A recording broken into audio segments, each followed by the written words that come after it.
31절입니다.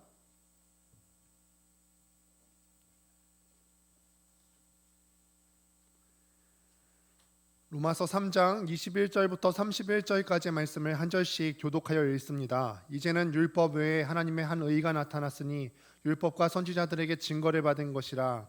곧 예수 그리스도를 믿음으로 말미암아 모든 믿는 자에게 미치는 하나님의 의니 차별이 없느니라. 모든 사람이 죄를 범하였음에 하나님의 영광에 이르지 못하더니 그리스도 예수 안에 있는 성령으로 말미암아 하나님의 은혜로 값없이 의롭다 하심을 얻은 자 되었느니라. 이 예수를 하나님이 그의 피로써 믿음으로 말미암는 화목 제물로 세우셨으니 이는 하나님께서 길이 참으시는 중에 전에 지은 죄를 간과하심으로 자기의 의로우심을 나타내려 하심이니 곧 이때에 자기의 의로우심을 나타내사 자기도 의로우시며 또한 예수 믿는 자를 의롭다 하려 하심이라. 그런즉 자랑할 데가 어디냐 있을 수가 없느니라. 무슨 법으로냐 행위로냐 아니라 오직 믿음의 법으로니라. 그러므로 사람이 의롭다 하심을 얻은 것은 율법의 행위에 있지 않고 믿음으로 되는 줄 우리가 인정하노라. 하나님은 다만 유대인의 하나님이시냐 또한 이방인의 하나님은 아니시냐 진실로 이방인의 하나님도 되시느니라. 할례자도 믿음으로 말미암아 또한 무할례자도 믿음으로 말미암아 의롭다 하실 하나님은 한 분이시니라. 함께 읽습니다. 그런즉 우리가 믿음으로 말미암아 율법을 파기하느냐 그럴 수 없느니라. 도리어 율법을 굳게 세우느니라. 아멘. 오늘은 로마서 5번째 시간입니다. 구원받을 믿음이라는 제목으로 하나님 말씀 증거하도록 하겠습니다. 여러분 구원 어떻게 받죠? 구원 어떻게 하면 받을 수 있을까요? 하나님 나라에 어떻게 하면 갈 수 있죠? 믿음으로 갈 수 있습니다. 근데 이게 참 헷갈렸어요. 어렸을 때부터 오랜 시간 교회에 몸담고 시간을 지내오면서 우리가 예수 믿는다는 것은 믿음으로 구원을 받는다고 하는 것을 알고 있는데 그게 정확히 무슨 말일까? 항상 수련회 때 가면은 마지막 날 때쯤 해갖고 수련회 강사님들께서 항상 물으셨어요. 자, 여기서 구원받을 수 있는 사람 손 들어봐. 항상 물으셨단 말이죠. 어떻게 생각하세요? 전 이 얘기를 들으면서도 제가 겪어오면서 많이 헷갈렸거든요. 구원받을 사람 한번 손 들어봐. 이걸 먼저 내가 생각할 수 있나? 내가 결정할 수 있는 일인가? 그게 첫 번째로 드는 의구심이었고, 두 번째로는 내가 여기서 구원받을 사람 손든다고 했을 때 말로 내가 구원받을 수 있다, 난 믿습니다, 그거 하면 충분한 것일까? 이런 생각이 들었거든요. 어떠세요, 여러분? 한번 해볼까요? 우리도 구원받을 사람 한번 손들어 보실까요? 네, 그래도 들으십니다. 네, 헷갈렸어요. 오늘은 그래서 구원받을 만한 믿음이 과연 어떤 것인지에 대해서 함께 생각하고 나누고자 합니다.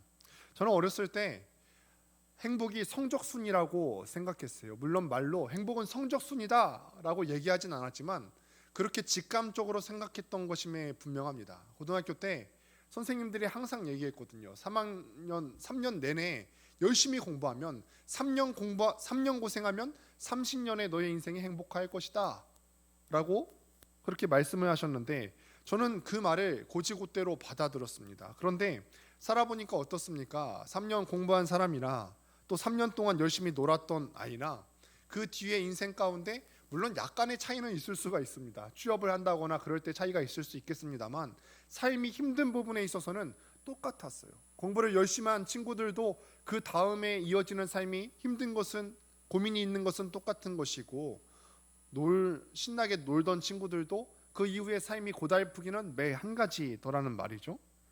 비슷하게 저는 착한 사람과 나쁜 사람이 확실하게 줄을 나눠서 세울 수 있는 줄로만 알았습니다. 천국에 갈 수 있는 어떤 선한 사람이 따로 있고 또는 지옥에 갈 수밖에 없는 그 악한 사람이 따로 있는 줄, 우리가 확실하게 구분을 해서 나눌 수 있는 줄로 알았어요. 그런데 우리가 지난번까지의 로마서 말씀을 통해서 알 수 있었던 내용이 뭐냐면 하나님 앞에서 선한 사람과 악한 사람을 따로 나눌 수 있는 기준이 없는 것과 모든 사람은 하나님의 기준에 비추어 보았을 때 선한 사람이 있지 않다는 사실을 배울 수가 있었습니다. 하나님 앞에서 죄인 아닌 사람이 없겠구나. 내가 나의 참된 모습을 들여다봤을 때 우리가 진짜 예수님을 믿는 사람이라면 자기가 어떻게 선한 사람이라고 이야기를 할 수 있겠습니까? 그럴 수 없죠. 2015년 2월 달에 이 대한민국 땅에서 간통죄가 폐지가 되었습니다. 저는 이거를 참 안타깝게 생각을 했습니다. 왜냐하면은 물론 이 간통죄가 법으로 지정이 되었다고 해서 간음죄가 없어지는 것은 아닙니다만, 막아지는 것은 아닙니다. 그렇지만 엄연히 배우자가 있는 사람이 다른 사람과 간음한 것이 더 이상 이 형법적으로 죄가 아니다라고 하는 것은 다른 문제라고 생각을 했기 때문에 그래요. 죄인데 죄라고 말을 못하게 되는 상황이 된 거예요. 저는 이런 경향성이 우리 문화가 그런 쪽으로 간다는 것에 대해서 굉장히 두려운 마음이 들었습니다. 어떤 분이 이거에 대해서 야, 예수님도 간음이 죄가 아니라고 하셨어, 이런 얘기를 들은 적이 있습니다. 그런데 그것은 예수님께서 간음하다가 붙잡혀온 여인을 다시 놓아주지 않았습니까? 근데 이 얘기를 하면서 예수님도 간음이 죄가 아니라고 하셨어, 이렇게 이야기를 하셨는데, 그런데 그것은 예수님께서 교만의 죄, 그러니까 다른 주변에 있는 그럴싸해 보이는 사람들이 너는 죄 있다 정죄하는 그런 교만의 죄가 간음하는 죄보다 더 큰 죄라고 하신 것이지, 예수님께서 그 여인더러 간음죄가 죄가 아니라고 하신 적은 없으십니다.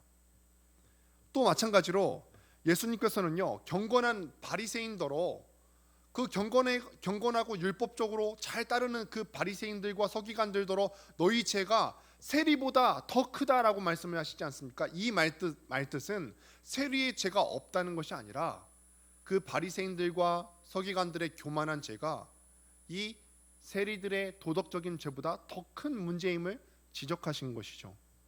고상하고 교양 있는 사람이 세상에 파렴치하고 방탕한 사람보다 더 죄인일 수도 있겠다는 거예요. 우리가 봤을 때는 우리는 여기 나와서 큰 죄도 짓지 않고 살아가고 그냥 세상 법을 잘 따라가면서 살아가기에 괜찮을 것 같죠? 그런데 그게 아닐 수 있다는 얘기라는 거죠.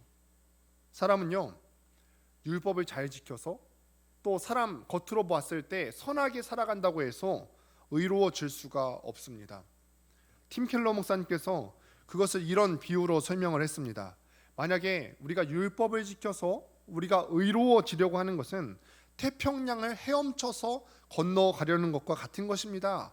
여기서 세 부류의 사람이 있음을 이야기하는데, 첫 번째로는 수영을 전혀 할 수 없는 사람이 있습니다.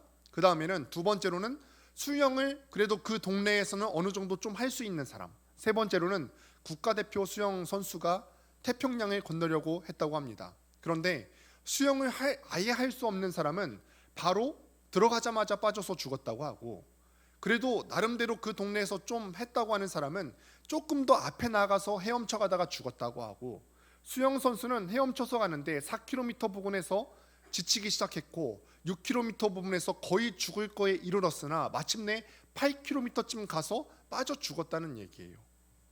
수영 실력이 다르지만 태평양을 건널 수 없다는 점에서는 다 똑같은 사람들이에요. 이것이 율법을 지켜서 의로워질 수가 없다는 의미입니다. 헤엄쳐서 태평양을 건너가려는 그 시도 자체가 잘못된 것처럼, 말이 안 되는 것처럼, 우리도 뭔가 율법을 지켜서 내가 착한 행실을 해서 의로워지려는 것도 하나님 앞에서 말이 안 된다는 것입니다.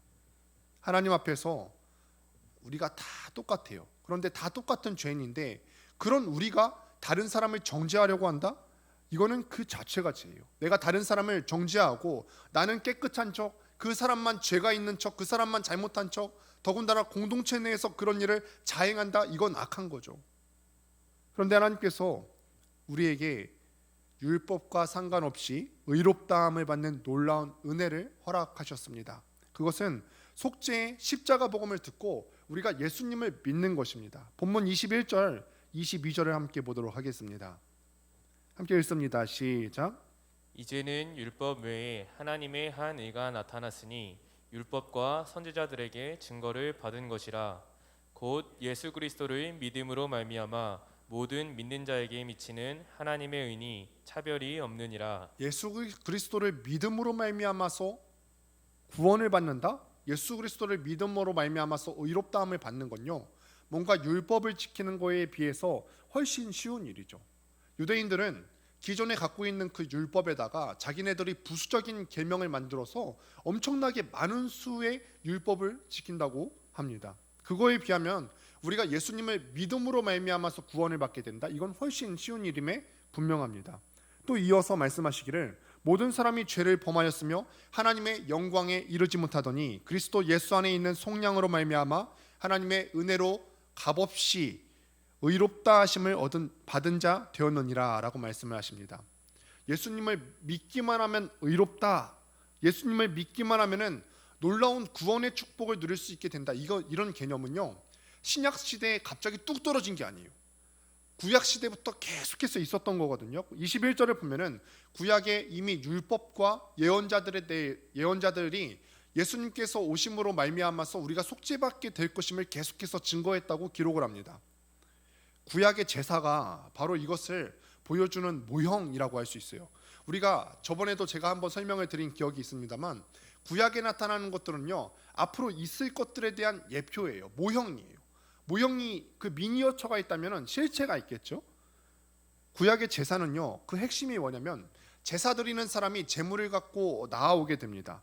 원래는 하나님께서 말씀하시기를 죄 있는 사람은 죽음으로 그 삭스를 치러야 될 것이다, 값을 치러야 될 것이다, 이렇게 말씀을 하셨는데 구약에서 하나님께서 이 사람을 사랑하시기 때문에 한 피할 방도를 모형으로 마련해 주셨는데 짐승을 데려오게 하는 거예요. 그런 다음에 그 구약의 제사에서는 짐승의 머리에 손을 얹고 안수를 하면은 그 죄가 전가되는 것으로 여겨주셨어요. 하나님께서 그런 걸로 여겨주셨다는 거죠.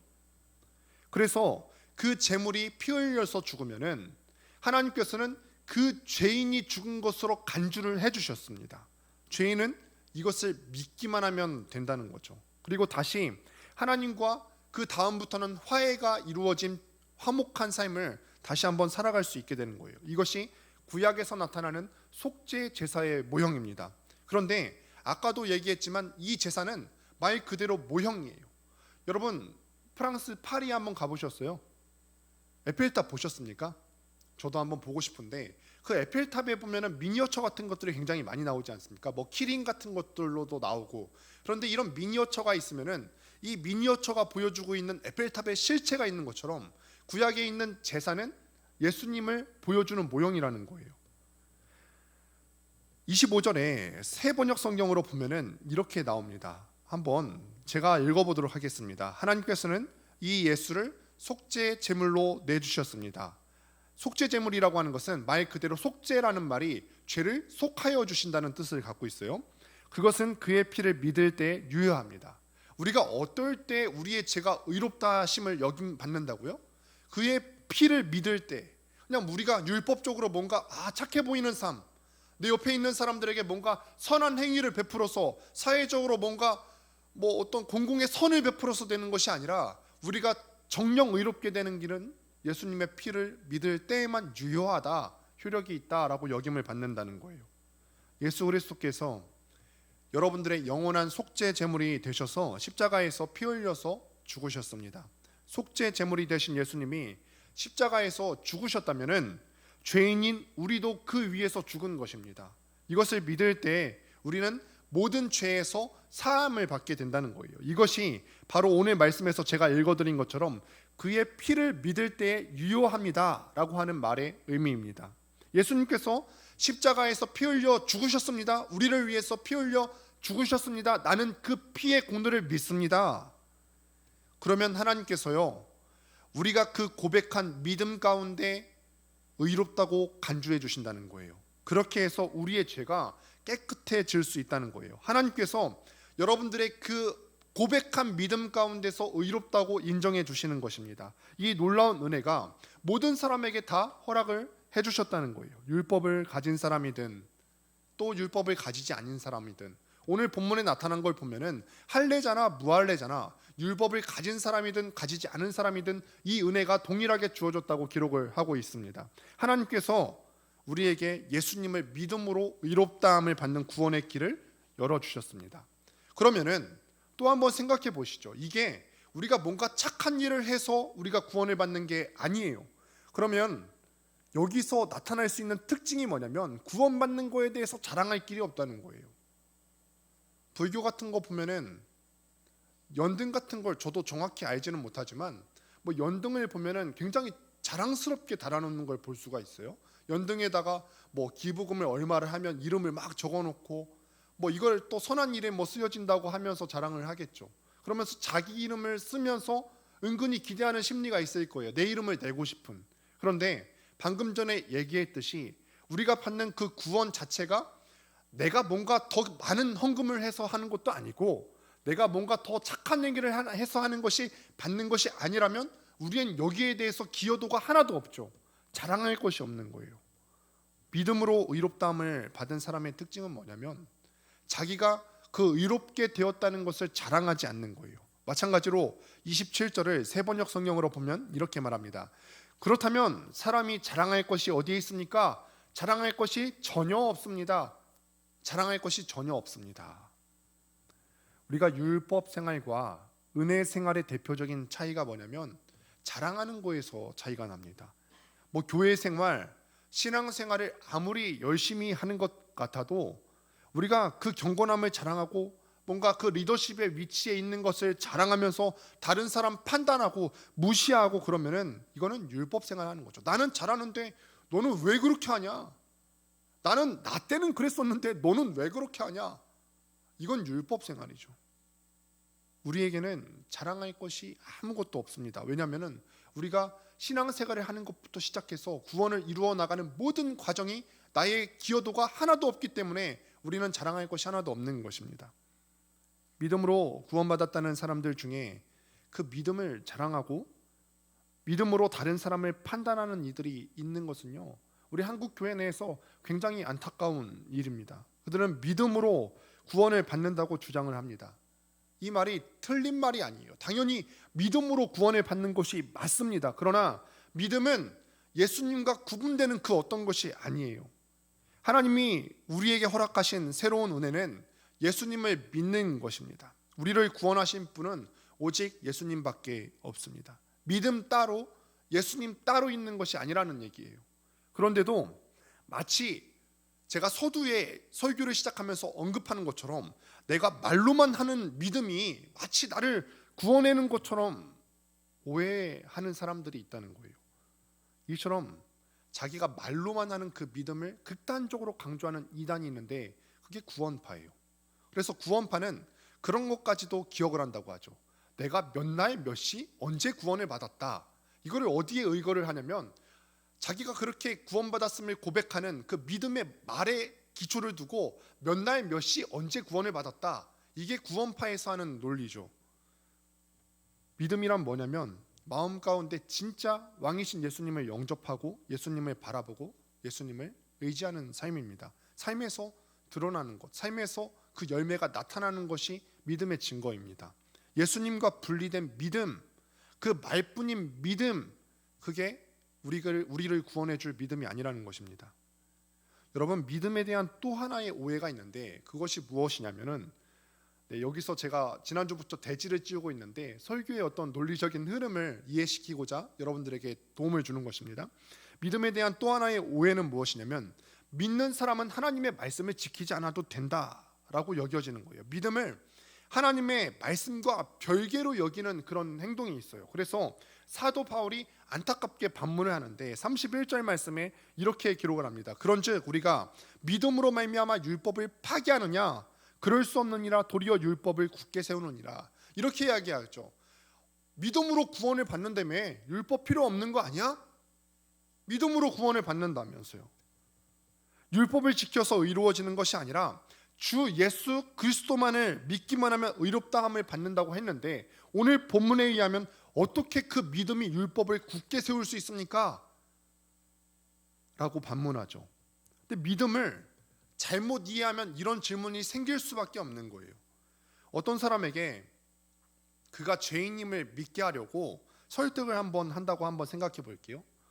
여러분들한테 또 한번 묻죠. 당신은 거짓말을 한 번도 안 했습니까? 라고 하면은 대답하겠죠. 아니요, 여러 번 했습니다. 그럼 그 사람이 또 대답합니다. 그렇다면 당신도 죄인이군요. 그러면은 그 듣는 사람이 듣고 있다가 그렇군요, 맞네요. 그가 자신이 죄인이라는 사실이 설득됐고 인정이 됐어요. 하지만 여러분 한번 생각해 보십시오. 자신이 정말 죄인임을 믿은 것일까요? 아니죠. 그런 믿음으로는 예수님을 영접하지 않습니다. 왜냐하면 자신이 진짜 죄인임을 깨닫고 믿는 사람의 마음 가운데 어떤 변화가 있는지를 생각해 보세요. 아, 네, 그렇군요, 맞군요. 저 거짓말했네요. 저 죄인입니다. 오케이, 나 지식적으로 알았어. 내가 생각해 보니까 나 죄인 맞네. 이게 아니라 마음을 찢는 내통함이 있어야죠. 죄인이구나, 죄인이구나. 여러분, 그 경험을 하신 적이 있으세요? 로마서 말씀을 지금까지 했던 내용이 뭐냐면 우리가 죄인이라는 사실을 직시하는 것이었어요. 지금까지 말씀 가운데 그 애통하는 마음이 있으셨어요? 그래, 나 죄인 맞지. 아는 얘기 또 하고 있네. 저 지식적인 얘기를 하고 있었던 것이 아니라니까요. 심령을 찢는 애통함이 있어야죠. 전도할 때에도 상대에게 믿음을 설득하려고 할 때가 있어요. 당신이 지금 죽으면 지옥에 갑니다. 우리가 다 죄인이기 때문에 지금 죽으면 지옥에 갑니다. 그러나 당신이 지금 예수님을 믿어서 예수님께서 당신을 위해서 모든 죄를 짊어지고 십자가에 죽으셨다는 것을 믿고 예수님을 주님으로 시인하면 모든 죄를 용서받고 하나님의 자녀가 되고 천국에 갑니다. 어떻게 하시겠습니까? 그렇습니까? 그럼 나도 믿겠습니다. 그러면 다들 모여서 막 축하하죠. 와, 구원받을 사람이 여기 또 태어났습니다. 이제 당신은 구원받았습니다. 하나님의 자녀가 되었습니다. 이렇게 인사합니다. 근데 당사자는 약간 어리둥절한 거예요. 제가 설교를 시작하면서 느꼈던 어리둥절함이 바로 여기에요. 이게 진짜 구원받은 거 맞나? 이제 정말 지옥에 가지 않고 이게 천국에 간다는 말인가? 빌리 그레엄이라는 미국의 한 부흥사가 있었죠. 그분이 하신 일도 참 대단하지만 좋은 말씀도 많이 하셨지만 동조되지 않는 부분이 있어요. 항상 전도 집회를 하면은 구원받았다고 확신드는 사람은 앞으로 나오십시오 했는데 의구심이 들었다니까요. 와, 이게 다인가? 그렇게 앞에 나오면 구원받은 거 맞나? 지금 당장 그럼 천국문 열어줘도 될 텐데. 그러면 이 사람들이 예수님을 진짜 믿고 구원받은 것일까요? 아직 모르는 거죠. 그 사람이 예수님을 믿는다고 하는 삶의 어떤 그 입술의 고백이 가치 없다고 하는 게 아니라 이제부터 살아내야 되는 그 믿음을 증명해내야 되는 삶이 더 중요한 거라는 거예요. 예수님을 믿는다고 했지 그 믿음을 기반으로 해서 삶이 뒤바뀌는 변화가 생긴 것은 아니기 때문에 그렇습니다. 복음을 내가 머리로 아는 것과 실제로 믿는다는 것은 다르다는 얘기를 하고 있는 것입니다. 성경에서는요, 우리가 믿음으로 구원을 받는다는 것에 대해서 구절이 참 많이 나오고 있어요. 로마서 10장 9절에 보면은 이렇게 말씀을 합니다. 로마서 10장 9절 함께 읽어보도록 하겠습니다. 시작. 내가 만일 내 입으로 예수를 주로 시인하며 또 하나님께서 그를 죽은 자 가운데서 살리신 것을 내 마음에 믿으면 구원을 받으리라. 이 말씀에 따르면요, 분명히 입으로 예수님을 주님으로 시인하고 마음으로 믿기만 하면 구원 받는다고 했습니다. 이렇게 되면은 예수 믿어서 구원받을 사람, 구원받지 못할 사람이 따로 없을 것 같습니다. 그런데 여러분, 이 말씀이 전해지던 배경을 한번 생각해 보셔야 돼요. 배경. 이거는 여러분들도 예수님을 왕으로 고백하라 하면은 지금 같은 사회 상황에서는 쉽게 고백을 할 수 있겠죠. 그런데 이때 당시에는 대단히 심각한 결단을 요구하는 말씀입니다. 로마는 기독교 국가였죠. 근데 그거는 300년이 지난 이후의 사건이에요. 예수님이 죽은 이후부터 300년이 지난 이후에 국교로 공인된 것이지 그전에는 예수님을 믿으면 죽음이었죠. 예수님을 왕으로 섬긴다고 하는 것은 죽음, 사형 판결까지 받을 수 있는 고백이었어요. 이렇게 묻는 거예요. 예수가 왕인가? 로마 황제가 왕인가? 이걸 갖고 바리새인들과 서기관들도 예수님을 시험했지 않습니까? 돈을 놓고 보면서 이 돈이 누구의 것입니까? 라고 하면은 예수님께서 이렇게 대답을 하신 거예요. 그 앞에 있는 그림을 보라. 누구의 그림이 그려져 있는가? 보니까 그 당시 로마 화폐는 로마 황제의 얼굴이 새겨져 있죠. 로마 황제의 얼굴이 새겨져 있다고 하니까 가이사의 것은 가이사에게, 하나님의 것은 하나님께 드려라, 이렇게 말씀을 하신 장면이 있지 않습니까? 양자택일이라는 문제예요. 예수님을 택하느냐, 로마의 황제를 왕으로 섬기느냐. 그 질문에 답하는 것이고 고백에 따라서 때로는 삶과 죽음이 갈리는 대답이기도 했습니다. 예수님을 주님으로 믿으면은 죽음을 각오해야 됩니다. 목숨을 거는 거예요. 그러면은 그 말로 하는, 우리는 말로만 하는 믿음의 고백 쉽지, 이 본문의 근거에서 그렇게 얘기하는 사람들이 있는데 이 배경을 알고서도 그런 말을 할 수 있겠습니까? 이 당시 이 믿음의 고백을 해야 되는 사람들은 목숨 걸고 믿어야 됐는데 우리는 어떻습니까? 예수님을 진짜 믿습니까? 이 내용을 알고서도 가볍게 받아들일 수 있을까요? 정말 이 당시 사람들처럼 죽을 각오가 되어 있습니까? 그냥 핍박받는 거 말고요. 죽을 각오가 되어 있습니까? 믿는다는 것은 이처럼 삶을 완전히 뒤바꾸는 일입니다. 다음 구절 한번 보시죠. 요한복음 3장 16절.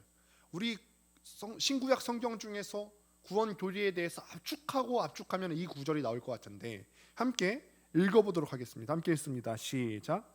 하나님이 세상을 이처럼 사랑하사 독생자를 주셨으니 이는 그를 믿는 자마다 멸망하지 않고 영생을 얻게 하려 하심이라. 믿음으로 구원받는다는 엄청나게 유명한 구절이자 복음의 핵심인데 여기서 주목해야 되는 거는 밑에 영어도 써놓았는데 믿는 자마다라고 하는 구절이에요. 믿는 자마다. 근데 이 믿는 자마다라고 했을 때 영어 성경으로 보시게 되면은 believes in이라고 되어 있죠. 이거는 믿는 자와 또 믿는 대상의 관계를 중요시한 구절이에요. 믿는 자와 믿는 대상의 관계. 그냥 믿는 것이 아니라 내가 믿는 대상인 예수님께 나의 모든 존재를 다 맡겨드리는 것. 이게 believes in이에요. 그냥 believe는 예수님에 대한 정보를 아는 거죠. 그가 어디 출신이고 어떤 일을 했고 그가 O형인지 A형인지 B형인지 그가 언제 몇 날 몇 시에 돌아갔는지 그거를 아는 거는 그냥 believe죠. 근데 believe는 뭐냐면 그 예수님을 신뢰하고 그가 나를 위해서 돌아가셨다는 것을 믿고 그에게 전적으로 나의 모든 삶을 맡겨드리는 것을 believe인이라고 하는 거예요. 믿기 때문에 예수님을 마음에 주님으로 영접하고 그분이 나를 구원하실 분임을 전적으로 믿기 때문에 로마 황제냐 예수님이냐 그 양자택일의 순간에서도 예수님을 왕으로 고백할 수 있는 믿음이 나올 수 있게 된다는 거예요. 이것이 다시 태어나는 것이고 소위 말해서 중생하는 것입니다. 예수님과 온전히 연합해서 예수님의 생명으로 살아간다는 것입니다. 이렇게 믿는 사람마다 영생을 얻게 된다는 말씀입니다. 이렇게 믿는 사람이어야만 의의 열매를 맺게 되고 그 믿음 가운데 이웃 사랑의 열매까지도 맺게 될 수가 있게 된다는 거예요. 이런 믿음이 아니라 그저 believe 하는 것은 교리적인 지식일 뿐입니다. 교리적인 지식. 이게 진짜 무서운 일입니다.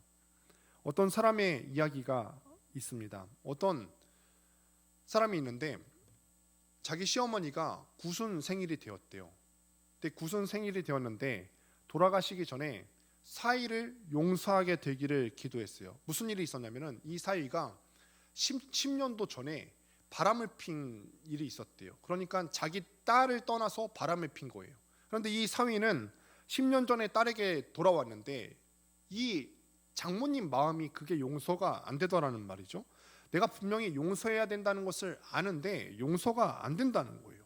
시어머니는 그 집안에서 굉장히 신앙 좋은 분, 우리가 하나님께 늘 감사하면서 살아가야 된다, 용서 많이 하면서 살아가야 된다, 그렇게 하시는 분이었는데 누구를 용서하지 않는 마음으로 하나님 앞에 가시면은 입으로만 주여 주여 할까 하는 사람이 될까 봐 두렵다고 그 며느리가 얘기를 했어요. 그러면서 어머니 가슴에 손을 얹고서 어머니 여기 예수님이 계신가요? 라고 물었더니 그 어머니께서 계신다고 믿는다라고 대답을 하셨대요. 계신다고 믿는다. 이 깜짝 놀랐대요. 왜냐하면은 내 마음에 계신다고 분명히 대답하지 못하시고 애매하게 말씀하셨기 때문에 이 며느리가 재차 묻습니다. 어머니 그러면은 구원은요? 어머니가 받으신 그 구원, 그 용서는 사위를 용서할 수 있을 만큼 큰 구원이 아니던가요? 그의 잘못을 용서할 수 없을 정도로 어머니가 받은 구원은 하찮은 것인가요? 했더니 구원은 예전에 받았잖아, 이렇게 말씀하시더라는 거예요. 많은 그리스도인들이 이 구원의 믿음을 이런 식으로 잘못 이해하고 있습니다. 그가 예수님을 믿어서 속죄함을 믿고 의롭다함을 받았어요. 그러면은 그 믿음을 여러분 뭘로 증명할 수 있겠습니까? 큰 소리로 나는 예수님을 믿습니다 라고 말로 하면 그거 증명되는 것입니까? 구원받을 믿음을 가졌는지, 구원받을 믿음을 가졌는지 그렇지 않은지는 우리가 가진 지식, 교리적인 지식이 많고 구원에 대해서 한번 읊어봐라 짝짝짝짝짝 나와서 그런 지식을 말하는 것이 아닙니다. 구원받을 믿음이 있기 때문에 지금 우리가 의롭게 살고 사랑하며 살고 있는가를 증명해 보라는 것이죠. 구원받는 믿음은요, 반드시 사랑으로 역사하는 믿음으로 증명이 됩니다. 갈라디아서 5장 6절 말씀을 함께 읽어보도록 하겠습니다. 갈라디아서 5장 6절 함께 읽습니다. 시작. 그리스도 예수 안에서는 할례나 무할례나 효력이 없으되 사랑으로서 역사하는 믿음뿐이니라. 사랑으로서 역사하시는 믿음뿐이니라. 믿음은 사랑으로 역사하게 되어 있다는 것입니다. 여기에 대해서 더 보태서 이 빌리브인과 빌리브의 차이점에 대해서 야고보 사도가 날카롭게 지적을 하는데, 야고보서 2장 17절도 같이 한번 읽어보도록 하겠습니다. 행함이 얼마나 중요한지에 대해서는 야고보서 2장 말씀을 보시면 잘 나타나 있는데 함께 읽어보겠습니다. 시작. 이와 같이 행함이 없는 믿음은 그 자체가 죽은 것이라. 죽은 믿음은 행함이 따르지 않는 그런 지식으로만 아는 믿음이에요. 다시 한번 정리합니다. 구원 어떻게 하면 받을 수 있어요? 믿음으로 받을 수 있죠. 믿음으로 받을 수 있는데 그 믿음 뭘로 증명할 수 있습니까? 그 믿음이 뿌리가 되어서 나오는 행함. 도덕적이고 양심적이어서 우리가 구원을 받을 수는 없습니다만 구원받은 자는 도덕적이고 양심적으로 살아야 돼요. 거꾸로 얘기했던 겁니다. 도덕적이고 양심적인 것이 구원의 조건이 될 수는 없어요. 그런데 구원받은 사람은 양심적이고 도덕적이고 착하게 살아야 됩니다. 죽은 믿음은 행함이 따르지 않는 믿음이고 지식으로만 아는 믿음입니다. 이런 지식은요, 우리만 갖고 있는 줄 아십니까? 지식은 이런 지식이죠. 우리는 지금까지 잘못 알고 있었는데 믿음은 지식적인 믿음이다. 하나님은 한 분이시고 다른 우상을 섬기면 안 되고 교리적인 건 이게 맞다. 예수님은 이런 분이시다. 이게 지식이거든요. 근데 그 지식은요, 귀신도 알고 있다고 했거든요. 야고보서 2장 19절에 보면 네가 하나님은 한 분이신 줄을 믿느냐? 잘하는 들다. 귀신들도 믿고 떠느니라. 잘한다. 귀신들도 믿고 떠드는 거를 그거 안다고 자랑하냐? 잘한다. 귀신도 하나님이 한 분이심을 압니다. 그들도 하나님 앞에서 떨어요. 믿는 우리들도 하나님을 경외하면서 그런 마음이 있지 않습니까? 그런데 귀신이 알고 있는 그 믿음이 귀신에게 구원을 줍니까? 귀신도 믿으면 구원받을 수 있습니까? 하나님은 한 분이시고 하나님은 살아계시고 또 하나님 앞에서 두려워서 떠는 믿음은 귀신도 가진 믿음이고 그저 머릿속으로 알고 있는 그 지식적인 믿음입니다. 그들은 하나님과 사랑의 관계 가운데 있지 않아요. 빌리브하는 거지 빌리브인 하지 않다는 거예요. 이 믿음은요, 구원받을 믿음이 아닙니다. 예수님께서 공생애를 시작하셨을 때 하나님의 아들이심을 믿고 고백한 사람, 요한복음에 나오면은 그 첫 번째 사람이 누구죠? 예수님께서 하나님의 아들이심을 믿고 그가 메시아이심을 고백한 사람이 요한복음에 나오는데 첫 번째로 고백한 사람이 누구일까요? 요한복음에 나오는데요, 요한입니다. 세례 요한이 하나님의 아들이심을 믿고 고백을 했어요. 그러면은 이거는 쉽죠. 근데 그 다음에 고백한 사람이 누군지 알아요? 예수님이 하나님의 아들이시다. 예수님이 하나님의 아들이시고 하나님과 동등한 분이시다. 이걸 고백한 존재가 누구냐면 거라사의 귀신 들린 사람이었습니다. 마가복음 5장 6절과 7절에 보면은 이렇게 기록을 합니다. 그가 멀리서 예수를 보고 달려와 절하며 큰 소리로 부르짖어 이르되 지극히 높으신 하나님의 아들 예수여, 나와 당신이 무슨 상관이 있나이까? 원하건대 하나님 앞에 맹세하고 나를 괴롭히지 마옵소서 하니 귀신이 예수님을 먼저 알아보고 예수님을 하나님의 아들이라고 고백했습니다. 아무도 예수님이 하나님의 아들인 줄 아무도 몰랐는데 귀신은 알았어요. 귀신이기 때문에 그렇습니다. 그런데 그 귀신이 구원받습니까? 이런 믿음, 그 사람에 대해서 정보를 아는 것 정도의 믿음은 믿음이 아닙니다. 지적으로 동의하는 믿음으로는 절대로 구원을 받을 수가 없습니다. 믿음은 다시 한번 말씀드리면 언제나 우리의 순종, 삶에서 순종하는 믿음과 밀접한 연관이 있습니다. 믿음은 예수님과 우리를 온전히 하나로 묶어주는 끈이기 때문에 그렇습니다. 로마서 1장 5절의 말씀을 보면 이렇게 기록합니다. 그로 말미암아 우리가 은혜와 사도의 직분을 받아 그의 이름을 위하여 모든 이방인 중에서 믿어 순종하게 하나니. 믿으면 순종하게 된다고 하죠. 하나님의 말씀에 순종하지 않는다면 그 이유가 뭘까요?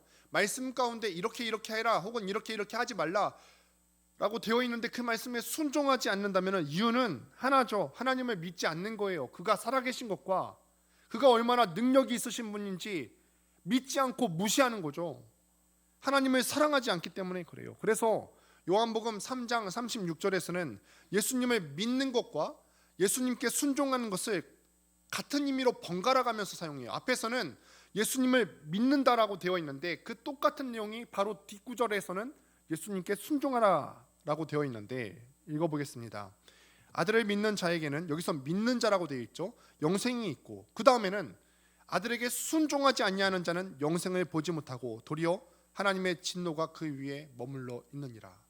이게 저자가 헬라어의 어떤 문법 양식을 사용한 것인데 우리가 진짜 은혜 생활, 여러분들이 은혜로운 신앙생활을 누리고자 한다면은 여러분들이 믿음이 바뀌어야 된다는 거예요. 우리가 제자훈련을 표방하는 공동체 아닙니까? 제자훈련 최종 목표는 작은 예수가 되는 것이고 우리의 믿음을 삶으로 살아내는 거예요. 그런데 약점이 하나 있는데 그게 뭐냐면 우리가 이 제자반을 하면서 너무 많은 교리적인 내용을 하고 지식적인 것으로 채워주는 것을 하다 보니까 우리가 이 지식적인 거에서 우리의 갈급함, 어떤 내가 듣고 싶은 그걸 듣지 못하면 이건 말씀이 아니다라고 생각이 되죠. 지식적인 것만 요구하고 있기 때문에 그래요. 우리가 진정으로 은혜 생활을 누리고자 한다면 아는 데서 그치는 것이 아니라 순종의 삶으로 살아낼 수가 있어야 돼요. 이제는 정말 예수님을 여러분들이 믿고 살아보시기를 바랍니다. 믿음은 우리가 예수님께 모든 걱정과 근심을 하나님께 다 맡겨드리는 것입니다. 예수님을 마음의 왕으로 모시어드리는 삶입니다. 그때 당시에 로마 시대에 살던 사람들이 목숨을 내걸고 로마 황제가 내 진정한 왕이 아니다, 예수님께서 내 진정한 왕이다 라고 고백하는 것처럼 오늘날에도 우리가 그렇게 고백할 수 있죠.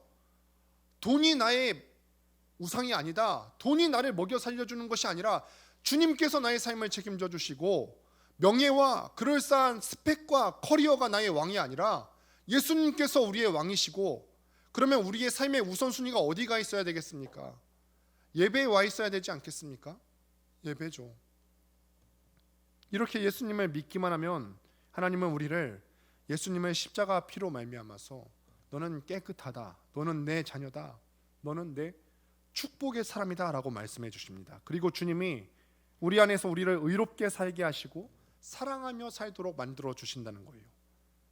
말씀을 마무리합니다. 간혹 길가를 지나가다 보면은 예수천국 불신지옥으로 전도하시는 분들을 마주하게 됩니다. 말 그대로 하면